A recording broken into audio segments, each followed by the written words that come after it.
Santa Cruz Island is the largest island in the Channel Islands National Park, and Scorpion Rock is a relatively small islet just offshore from Scorpion Anchorage. Even though Scorpion Rock is very, very small, it has habitat for a lot of different seabird species. Even though it's really only an hour boat ride away from some of the most populous areas in California, it's critical habitat for a wide variety of species that you only find on islands. These offshore rocks on the islands here are havens for seabirds, but they're rugged and barren and difficult to access and work on.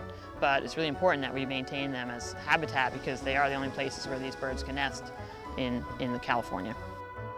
Well, the main species that will benefit from the Scorpion Rock project is the Cassin's auklet. It's a seabird that spends most of its life out at sea. It comes to these rocks and islands, and it's important for the habitat to be here for them to come and have chicks and lay eggs. Beginning at least a couple hundred years ago, we saw a very large increase in non-native vegetation, particularly on the islands. We're trying to restore Scorpion Rock to what we think it used to look like. We are trying to remove the non-natives and replace those with our native community structure. And they looked at historical photographs, they looked at journals from botanists and naturalists who had traveled here, even back into the 1800s. They looked at herbarium specimens, and so the plant palette was designed from all that information. We collected seed for a year. Just on the mainland side from the rock, we collected seed. It was on the mainland because there was none of those plants left on the rock. We sowed them inside the shade structure, grew them out in little flats, and then eventually into bigger pots and bigger pots. It's about a year to a year and a half process to get these plants ready to go into the ground. This is the extreme restoration. We should make a new TV channel. Yeah.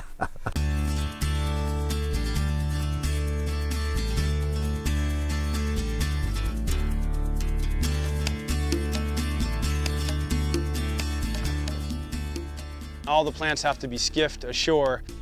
The approach to the rock is sort of a crumbly little ridge.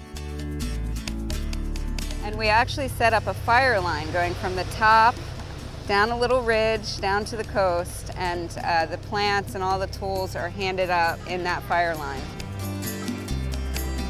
We use a large volunteer corps to put the plants in the ground. It's a lot of fun for them, and we get a lot done over the course of a very short time. This weekend we're putting in about 2,500 plants, which is pretty amazing given the remoteness of the location. The idea is to outplant them out here in pretty substantial numbers and spend a lot of time nurturing them and getting them established on this island so that they will ultimately outcompete the introduced plants. The conditions are so harsh out here that inevitably we lose about half of everything. Our one planting scheme is to actually just plant as dense as possible and just recognize that there will be high mortality, and eventually, hopefully, it'll all sort of reach an equilibrium.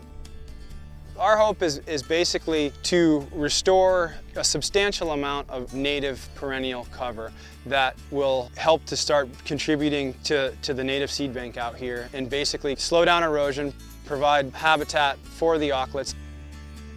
Today is like a garden party or a festival with all our little pink and green and white flags. You have to be in good physical shape, willing to pull your weight around. It's non-stop. It makes you feel very good, physically very tired, but as one of my friends recently said, a good kind of tired, Once you've done your work, you step back and let nature handle the rest.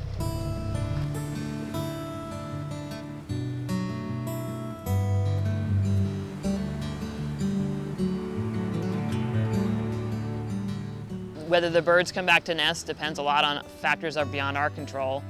Larger issues of global warming, prey availability, ocean temperatures are going to have a large impact on whether the birds are available. If we can give them this island and protect this island for what it is and what it should be, which is a predator-free island with a bunch of native plant species, That's going to ultimately benefit the auklets when they decide their time is right and they can nest here.